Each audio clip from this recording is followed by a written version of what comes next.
Molte occasioni da gol, qualche fraseggio interessante, l'arrivée particolarmente attivo. Sono questi gli elementi positivi dell'amichevole che il Cagliari ha disputato ieri sera contro i greci dell'Aris Salonicco. È finita 1-1 a Olbia, ma il Cagliari rispetto alla partita di domenica a Tempio ha fatto vedere molto di più. I greci sfiorano il gol dopo 5 minuti di gioco, Casale che sbaglia tutto davanti alla porta di Avramov. Il portiere è una delle novità dei rossoblù che schierano in avanti la coppia Larivei Nenè. Al 19esimo c'è la rete dei sardi, punizione di Corso e Ariaudo batte Vallidis.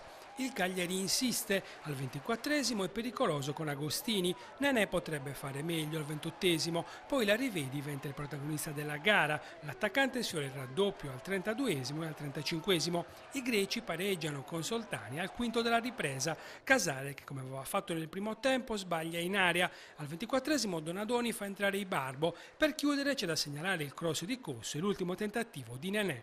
Poi il Cagliari saluta il pubblico di Olbia, circa 3.000 persone soddisfatte della prova dei rossoblù.